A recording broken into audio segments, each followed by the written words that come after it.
Nesse vídeo vamos falar sobre os capítulos 29 a 30 de Jeremias. Uma coisa que não comentamos no vídeo anterior, sobre os capítulos anteriores, de 26 a 28, é sobre como que Jeremias tinha uma palavra politicamente incorreta, sabe? Totalmente ao contrário do que tinha o conceito do povo naquela época. Nós falamos, por exemplo, ele falar que o templo seria destruído, para eles era sacrilégio, isso era blasfêmia.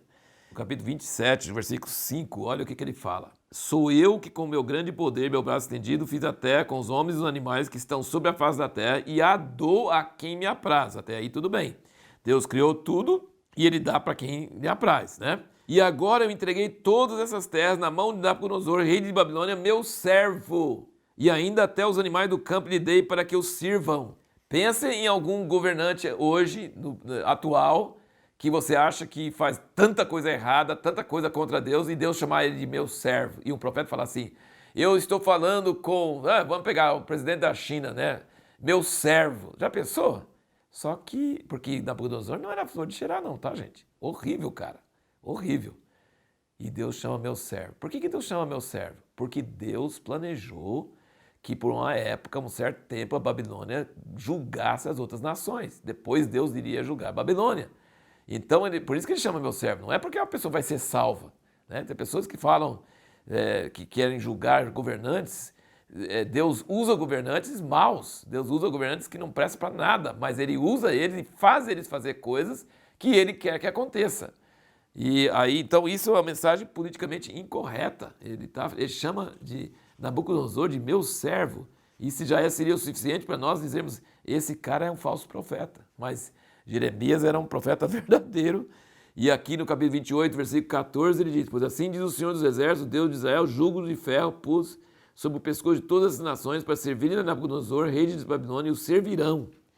Então, havia um grande conflito de ideias no tempo de Jeremias, e Jeremias não podia ficar só falando de coisas futuras. É bem confortável você falar de coisas futuras, escatologia, essas coisas. Agora, falar de acontecimentos atuais seria quase como você falar assim, que um determinado presidente de um país é Deus que colocou ele lá e todos os outros Deus não quer que ganhem. Então, essa é uma coisa bem polêmica, né? Você falar sobre coisas atuais, as pessoas têm preconceitos, têm coisas muito fortes, os ânimos são muito exaltados, as pessoas não têm uma perspectiva histórica para poder olhar. E Jeremias tinha que ter coragem. Então esse conflito estava em Jerusalém, nos judeus que ficaram lá com Zedequias, o último rei da linhagem de Davi, e estava lá na Babilônia com os cativos que foram levados para lá, que tinha uma comunidade grande lá. E depois nós vamos ver Ezequiel estava ministrando lá. Mas Jeremias mandou carta, ele tinha que participar desse conflito, não só oralmente, arriscando a vida dele, como nós vimos nesses últimos dias, mas ele tinha que mandar uma carta para lá. E o que ele dizia na carta?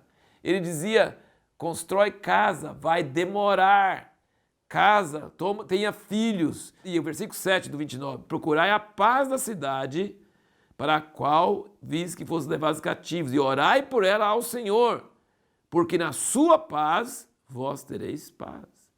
Não vos engane os vossos profetas que estão no meio de vós. Vai gastar 70 anos.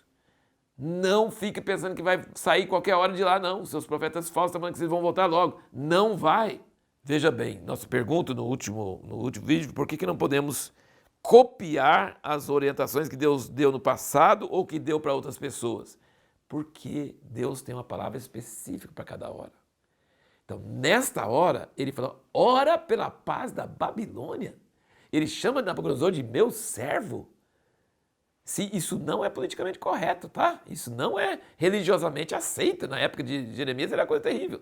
Mas quando chega em Jeremias 50, ele fala, sai da Babilônia. Então, tem uma hora que tem uma palavra para falar, ora pela paz da Babilônia, constrói casa, fica lá. E tem hora que ele fala, sai da Babilônia. E você sabe qual é uma coisa comum entre essas duas ordens contraditórias? É a passagem de anos. Cada palavra tem uma hora certa. Cada pessoa tem uma palavra certa. Cada nação tem uma palavra certa. Nós não podemos copiar a palavra de outra pessoa e nem de outra nação. Nós temos que seguir a palavra do Senhor para nós nesta hora. E a palavra do Senhor para nesta hora pode ser uma coisa e daqui a uns anos pode ser o contrário.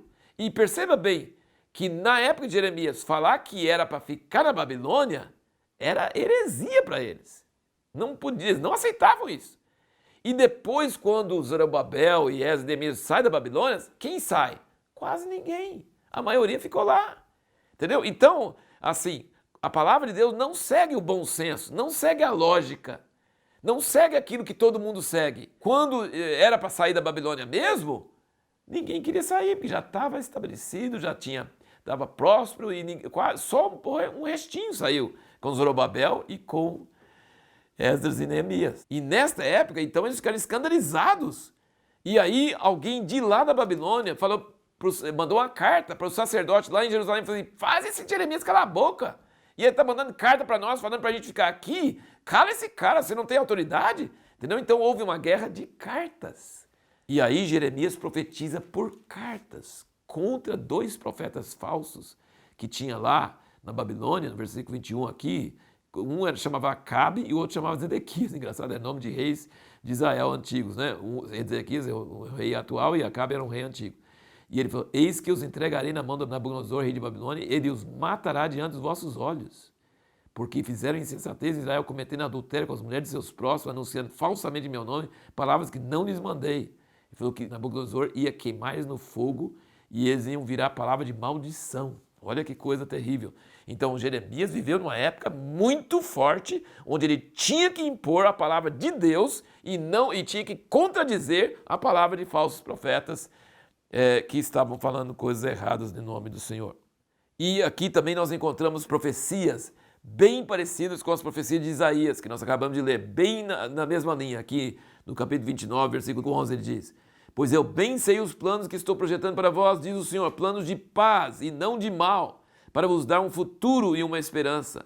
Então me invocareis, ireis e orareis a mim, e eu vos ouvirei. Buscar-me-eis e me achareis quando me buscar de todo o vosso coração.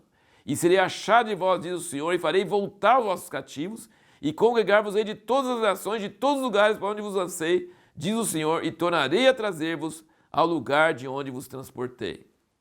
E no capítulo 30, no versículo 2, ele diz assim, diz o Senhor Deus de Israel, escreve num livro todas as palavras que te falei. Ó, se ele não obedecesse a escrever num livro, nós não teríamos o livro de Jeremias. Olha que coisa importante. Escreve num livro todas as palavras que te falei, pois eis que vem os dias, diz o Senhor, em que farei voltar do cativeiro meu povo Israel e Judá, diz o Senhor, e tornarei a trazê-los até a que dê a seus pais e a possuirá.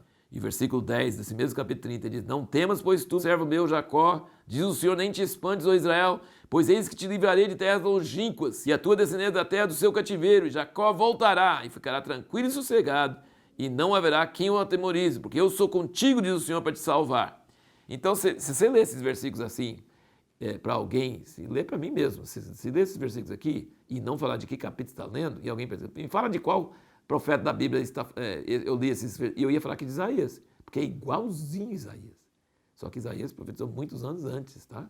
E Jeremias é totalmente diferente do que Isaías em termos de temperamento, em termos de ênfase da palavra profética que ele tinha que dar e tudo, mas só que a palavra sobre o futuro, sobre o retorno dos cativos de Israel, é a mesma palavra. Deus está falando assim, eu vou trazer vocês de volta para a terra de onde vocês saíram. Mesmo que ele está falando sobre o cativeiro e que vai ficar muitos anos, vai ficar 70 anos, mas ele está no meio dessa situação. Ele está falando que ele vai restaurar eles. Isso é uma coisa tremenda, maravilhosa. Aqui também no capítulo 30, 12 diz, porque assim diz o Senhor, incurável é a tua fratura e gravíssima a tua ferida. No versículo 13, não há quem defenda a tua causa, para a tua ferida não há remédio nem cura. E versículo 15, porque gritas por causa da tua fratura, tua dor é incurável. E depois, no versículo 17, pois te restaurarei a saúde e te sararei as feridas, diz o Senhor.